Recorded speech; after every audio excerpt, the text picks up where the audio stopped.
बच्चों आज अब हम पढ़ेंगे मेटल और नॉन मेटल के कुछ क्वेश्चंस हैं जो हमने डिफरेंस करे थे पहले, तो उसके थ्रू कुछ क्वेश्चन निकले हैं, उनको हम डीपली डिस्कस कर लेते हैं। ठीक है, तो अब give an example of metal which is a liquid at room temperature. मैंने बताया था लिक्विड होता है जो रूम टेम्परेचर पे, वो मरकरी होता है। कौन होता है? मरकरी। अब मरकरी लिक्विड क्यों? देखो mercury is a liquid at room temperature. क्यों होता है रूम टेम्परेचर पर वो लिक्विड? देखो क्या होता है ना कि जैसे मरकरी होता है, ठीक है, मरकरी का जो वैलेंस इलेक्ट्रॉन होते हैं ना, वो पूरे फुलफिल होते हैं, पूरे भरे होते हैं। ठीक है, तो जैसे मैं बताता हूँ, it's valence electron do not share with easily. जो इसके वैलेंस इलेक्ट्रॉन होते हैं ना, जो आउटर मोस्ट सेल होता है, जैसे ये क्या है? न्यूक्लियस। ठीक है, तो जैसे ये इलेक्ट्रॉन है, इसके जो वैलेंस इलेक्ट्रॉन है, जो ऊपर वाले, सबसे ऊपर वाले जो रिएक्शन पार्टिसिपेट करते हैं हमेशा, ठीक है, तो वो ये किसी से शेयर ही नहीं करता। ठीक है, सिंपल सा इसका आंसर है कि जो ये है ना वैलेंस इलेक्ट्रॉन, ये किसी के साथ शेयर नहीं करता है। अगर शेयर नहीं करेगा तो ये डायटोमिक मॉलिक्यूल नहीं बनाएगा। डायटोमिक मॉलिक्यूल सारे मेटल, ज्यादातर सारे मेटल क्या होते हैं? डायटोमिक फॉर्म में होते हैं। ठीक है, तो ये जब अपना मरकरी जब अपना डायटोमिक फॉर्म ही नहीं करेगा तो ये सॉलिड कैसे होगा? सॉलिड तो हो ही नहीं सकता, सिंपल सा फैक्ट है। तो इसीलिए ना ये क्या है कि अपना डायटोमिक बनाता नहीं है, तो इसलिए क्या होते हैं, सारे के सारे मॉलिक्यूल अलग अलग होते हैं। कैसे होते हैं? अलग अलग होते हैं। तो अलग अलग रहेंगे तो इसीलिए क्या होता है, रूम टेम्परेचर पर लिक्विड होता है, सॉलिड नहीं होता। तो ये हमारा एक ऐसा मेटल होता है जो हमारा रूम टेम्परेचर पर लिक्विड होता है। हम बात करते हैं which can be cut easily by knife. Knife के द्वारा क्या आसानी से कट हो सकता है? वो है सोडियम एंड पोटाशियम। सोडियम और पोटाशियम को हम आसानी से कट कर सकते हैं नाइफ से, क्योंकि वो सॉफ्ट होता है। ये भी मैं बता चुका हूँ उसमें डिफरेंस में, तो ये आप देख लेना उसमें से। तो which is the best conductor of heat? देखो हीट का कंडक्टर मेटल होते हैं ज्यादातर, लेकिन वो क्यों होते हैं मैं बताता हूँ। देखो जैसे कोई हम मेटल लेते हैं, मान के चलो ये मेटल है, ठीक है, मेटल में ना इलेक्ट्रॉन होते हैं, ज्यादा इलेक्ट्रॉन होते हैं। ठीक है, तो इलेक्ट्रॉन ज्यादा होते हैं तो इलेक्ट्रॉन का जो मूवमेंट होता है ना, वो हीट जनरेट करता है। अगर मान के चलो हम इसे एनर्जी दें, ठीक है, तो एनर्जी देंगे तो ये ज्यादा मोशन करेंगे तो ये क्या होगा? हीट जनरेट करेंगे। तो इसीलिए हम कहते हैं कि ये गुड कंडक्टर ऑफ हीट होते हैं, गुड कंडक्टर ऑफ हीट। और जो बहुत ज्यादा हीट जनरेट कर देते हैं वो कौन से होते हैं? गोल्ड सिल्वर क्या है? इसके बेस्ट कंडक्टर ऑफ हीट है, बेस्ट कंडक्टर ऑफ हीट। ये मैं बता चुका हूँ सब उनमें डिफरेंस में। तो पुअर कंडक्टर ऑफ हीट क्या होते हैं? मरकरी पुअर कंडक्टर होता है। ये क्यों होता है पुअर कंडक्टर? ये एक एक्सेप्शन है, ये पुअर कंडक्टर होता है ऑफ हीट का पुअर कंडक्टर होता है। क्यों होता है? Mercury it readily react with atmosphere के साथ ये रिएक्ट करता है टू फॉर्म लेड ऑक्साइड बनाता है। देखो ये ना मैं बताता हूं कि जैसे मरकरी एंड लेड होता है। लेड, अगर लेड है, मान के चलो लेड, ठीक है, लेड है, इसकी जगह लेड लेना, इट मींस लेड यहाँ पे। ठीक है, हमने यहाँ लेड लेके चले, तो lead readily react with atmosphere के साथ रिएक्ट करता है तो फॉर्म लेड ऑक्साइड बनाता है। क्या बनाता है? Lead oxide. जो क्या होता है कि पुअर कंडक्टर होते हैं, जो ऑक्साइड होते हैं ना, मेटल ऑक्साइड, वो क्या होते हैं? हीट और इलेक्ट्रिसिटी के क्या होते हैं? पुअर कंडक्टर होते हैं। तो ये क्या होता है, जो मरकरी और जो लेड ऑक्साइड होता है, वो बहुत जल्दी एटमोस्फेयर के साथ क्या करते हैं? रिएक्ट करने के बाद मेटल ऑक्साइड फॉर्म करते हैं। मेटल ऑक्साइड अगर फॉर्म हो जाते हैं, वो हमारे हीट और इलेक्ट्रिसिटी के पुअर कंडक्टर होते हैं। तो इसीलिए हमारा क्या होता है कि ये मरकरी और लेड हमारे पुअर कंडक्टर ऑफ हीट होते हैं। ठीक है, अब बात करते हैं chemical property of metal. Metal की केमिकल प्रॉपर्टी क्या है? Reaction of metal with air. अगर देखो मेटल एयर के साथ रिएक्ट करता है तो क्या बनाता है? Metal oxide. जैसे कॉपर प्लस O2 करेगा तो कॉपर ऑक्साइड बनाएगा।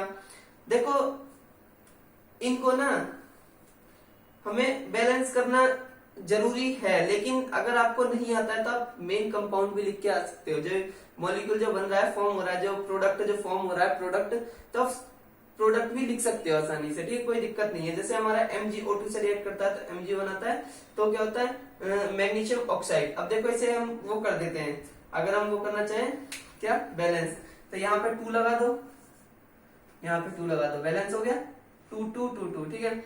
अब इसे बैलेंस करना है MgO को, तो यहाँ 2 लगा दो, यहाँ 2 लगा दो, बैलेंस हो गया मैग्नीशियम ऑक्साइड, ठीक है। अब जैसे मैं इसे बैलेंस नहीं करूंगा, इसे तुम कर लेना AlO2, ठीक है। तो अगर AlO2 ये एल्यूमिनियम ऑक्सीजन के साथ रिएक्ट करेगा तो एल्यूमिनियम ऑक्साइड बनाता है। ये याद रखना कि ये जनरल फॉर्म होती है, ये क्या होती है जनरल फॉर्म इसकी। अगर ये कोई भी मेटल हो तो उनके ऑक्साइड आपको याद रखना है कि ऑक्साइड क्या क्या होते हैं, ऑक्साइड जो फॉर्म होते हैं कौन कौन से होते हैं, ये होते हैं, ठीक है। तो अगर आपको ऐसे याद होगा, अगर कोई कहे कि मैग्नीशियम को ऑक्सीजन के साथ रिएक्ट करना है तो आपको याद होना चाहिए कि ये बनता है तो तुरंत बना दो, सीधा सा फंडा होता है बस, ठीक है। तो ये मैग्नीशियम ऑक्साइड हो गए, और एक कॉपर ऑक्साइड फॉर्म करते हैं जो मेटल अगर एयर के साथ रिएक्ट करते हैं। बाकी हम अगले पार्ट में देखते हैं आगे की प्रॉपर्टीज, ठीक है। चलो बच्चे, अब हम कुछ इनके डिफरेंट मेटल के ऑक्सीजन के साथ रिएक्शन के बारे में कुछ देखते हैं, ठीक है।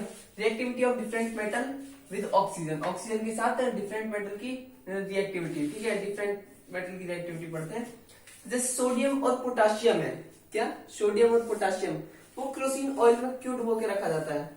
अगर ये क्वेश्चन आता है तो आप क्या लिखोगे?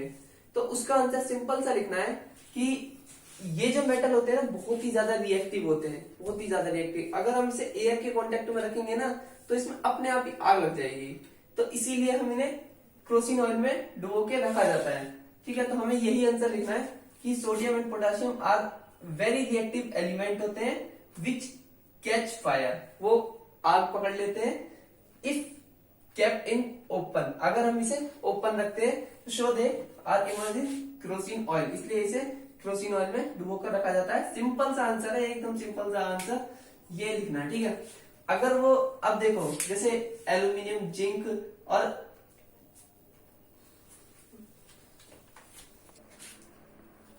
Lead are converted with a thin layer of oxide which prevent then from further oxidation. देखो क्या होता है, जैसे अभी हमने क्या बात करा सोडियम एंड पोटेशियम मेटल, अब हम बात करते हैं एल्यूमिनियम, जिंक और लेड, ठीक है।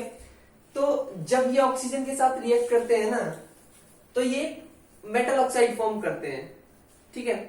मेटल ऑक्साइड अगर फॉर्म करते हैं तो वो किस लिए फॉर्म किया जाता है? वो इसलिए फॉर्म करते हैं ताकि देखो मेटल ऑक्साइड फॉर्म करेंगे तो फर्दर रिएक्शन नहीं होगा, उससे ऑक्सीडेशन नहीं होगा।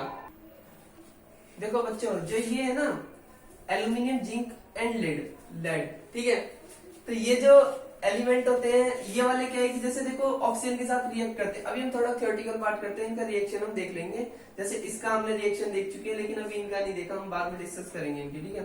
तो लेकिन अभी थियोरेटिकल पार्ट देखते हैं। जब अगर थियोरेटिकल में रिएक्शन आता है मतलब लिखने को आता है तो कैसे लिखना है, तो are converted with a thin layer of oxide which prevent then from further oxidation. तो क्या होता है अगर ये ऑक्सीडेशन होता है इनका, तो एक बार अगर ऑक्सीडेशन होता है ना तो इनके ऊपर ना एक ऑक्सीडेशन की लेयर बन जाती है, ऑक्साइड की लेयर, ठीक है। तो वो ऑक्साइड की लेयर ना क्या करती है, दोबारा ऑक्सीडेशन होने से रोकती है इसको। तो यही इसका मतलब है कि इनकी जो सरफेस पर ना एक थिन लेयर आ जाती है ऑक्साइड की, जो क्या होती है फर्दर ऑक्सीडेशन से इन्हें रोकती है। अब अगला पॉइंट पढ़ते हैं। देखो आपको चैप्टर पढ़ने की जरूरत नहीं है, कुछ पॉइंट है, ये इन पॉइंटों से पूरा चैप्टर समझा दूंगा, ठीक है। अगर देखो if iron does not burn but iron filling क्या होती है? आयरन फिलिंग होती है लोह चून, ठीक है, लोहे का जो बरूदा होता है वो, ठीक है, बर्न विगोरसली। देखो ये क्या होता है कि ये काफी जल्दी तेजी से जलता है और ये बड़े आराम से जलता है, ये जलता ही नहीं है, सॉरी, ठीक है, ये जलता नहीं है लेकिन ये जलने लग जाता है। ऐसा क्यों होता है? देखो क्या होता है कि ना जैसे आयरन है, आयरन क्या होता है, जब आयरन के जैसे आयरन को कोई मेटल है, मान के चलो ये मेटल है ये, ठीक है, इसके इंटरन्यूक्लियर जो अंदर जो फोर्स ऑफ अट्रैक्शन हो काफी ज्यादा हार्ड होता है, तो मतलब काफी ज्यादा फोर्स होगा, फोर्स ऑफ अट्रैक्शन, काफी फोर्स ऑफ अट्रैक्शन होगा, तो इसे ब्रेक करने में भी बहुत ज्यादा टाइम लगेगा। लेकिन अगर हम इसके जो ये होंगे, मान लो ये बरूदा है, ठीक है, ये क्या है, ये आयरन फिलिंग है, लेकिन अगर हम इसे फ्लेम के ऊपर रखेंगे ना, किसी फ्लेम के ऊपर, तो ये आसानी से जल जाएगा। क्योंकि ये ना देखो ये अपने इग्निशन टेम्परेचर पर नहीं पहुंच पाता, लेकिन ये इग्निशन टेम्परेचर पहुंच जाता है। इग्निशन टेम्परेचर होता है जिसपे जलने लग जाती है कोई भी चीज, ये आसानी से अपने इग्निशन टेम्परेचर पर पहुंच जाता है, तो इसलिए ये जलने लग जाता है, ठीक है, और आसानी से जल जाता है, लेकिन ये नहीं जलता, ठीक है। तो यही इसका रीजन है कि ये अपने इग्निशन टेम्परेचर पर पहुंच जाता है आसानी से और ये नहीं पहुंच पाता है, तो ये इसका मेन रीजन है, ठीक है। तो आसान क्वेश्चन है, ये भी कोई दिक्कत नहीं है, मतलब पॉइंट आसान है। अब बात करते हैं copper does not burn but is coated with a black copper oxide. तो क्या होता है कि ना कॉपर जो होता है वो आसानी से बर्न नहीं होता, कॉपर जो होता है बर्न नहीं होता, लेकिन उसका जो कोटेड होता है, जो जिससे वो कोट रहता है, कोट होता है, ठीक है। तो with black copper oxide, black copper oxide, ये देखो एक चीज बताना, मान के चलो कोई कॉपर है, ये कॉपर है, ठीक है, अगर इसे हमने ऑक्सीजन में रखा, ठीक है, तो इसके ऊपर क्या बना, CuO, कॉपर ऑक्साइड बन गया।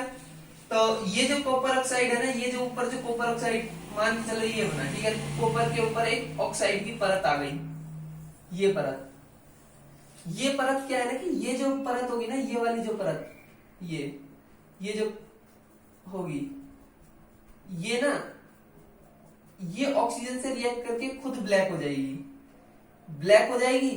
तो अब ये क्या है कि ये जो भी हीट होगी ना, ये अंदर नहीं जाने देगी, बस इसी पे ही रहेगी। तो इसी पे रहेगी तो मतलब ये वाला तो जो एरिया होगा वो ब्लैक हो जाएगा, ब्लैक हो जाता है, ठीक है। ब्लैक होने के बाद फिर ये अंदर का जो है ना ये बर्न नहीं होता, इसलिए कॉपर कभी बर्न नहीं होता, लेकिन जो उसकी ये है ना, ये हमेशा कोटेड रहता है किससे, ब्लैक कॉपर ऑक्साइड, मतलब इस ये जो ये है ना ब्लैक कॉपर ऑक्साइड से कोटेड रहता है, लेकिन ये क्या है कि कॉपर क्या बर्न नहीं होता, क्योंकि this is the main reason, इसके कारण ये बर्न नहीं होता, कॉपर ऑक्साइड के कारण, ठीक है। तो ये है इस पॉइंट का मेन मीनिंग, ठीक है। अब हम बात करते हैं कि silver and gold, silver and gold does not react with oxygen, oxygen के साथ रिएक्ट क्यों नहीं करते। देखो आप जानते हो कि सिल्वर और गोल्ड इनके हम वो क्यों बनाती है ज्वेलरी, ज्वेलरी इसलिए बनाई जाती है ताकि ये ना बिल्कुल भी रिएक्ट नहीं करते किसी भी चीज से, एकदम अनरिएक्टिव एलिमेंट होते हैं। ये अनरिएक्टिव एलिमेंट होने के कारण ये ऑक्सीजन से भी रिएक्ट नहीं करते, तो इसीलिए इसका रीजन क्या है, ये दे आर अनरिएक्टिव मेटल, बिल्कुल अनरिएक्टिव मेटल होते हैं बिल्कुल, तो इसीलिए ये ऑक्सीजन से रिएक्ट नहीं करते। अब एम्फोटेरिक ऑक्साइड क्या होते हैं, देखो वो मेटल ऑक्साइड जो एसिड और बेस दोनों के साथ रिएक्ट करके सॉल्ट प्रोड्यूस करते हैं, क्या प्रोड्यूस करते हैं, सॉल्ट। ऐसे मेटल ऑक्साइड जो एसिड और बेस दोनों के साथ रिएक्ट करके सॉल्ट प्रोड्यूस करते हैं, क्या प्रोड्यूस करते हैं, सॉल्ट। तो उन मेटल ऑक्साइड को क्या कहा जाता है, एम्फोटेरिक मेटल ऑक्साइड, ठीक है। जैसे हमने रिएक्शन लिया है किसका, इसका Al2O3 6HCl से, मतलब एल्यूमिनियम ऑक्साइड 6HCl से रिएक्ट करता है, तो एल्यूमिनियम क्लोराइड बनाता है, क्या बनाता है, एल्यूमिनियम क्लोराइड, ठीक है। तो Al2O3 HCl से रिएक्ट करके ये बनाता है AlCl3, तो वाटर रिलीज करता है, एंड ऑल्सो सॉल्ट के साथ वाटर भी रिलीज करता है, तो उसे कहते हैं एम्फोटेरिक ऑक्साइड, ठीक है। तो ये क्या है, एम्फोटेरिक ऑक्साइड, क्यों, क्योंकि इसने देखो एसिड से भी रिएक्ट करा और बेस से भी रिएक्ट करा, तो क्या बना दिया इसने, बेस से भी रिएक्ट करा और वाटर भी रिलीज कर दिया, इसने सॉल्ट भी बनाया, ये क्या है, सॉल्ट, ये क्या है, सॉल्ट, ठीक है, सॉल्ट भी बना दिया और वाटर रिलीज कर दिया, इसीलिए क्या है, ऑक्साइड एम्फोटेरिक ऑक्साइड कहलाता है, ठीक है। हम आगे पढ़ते हैं इसके बाद।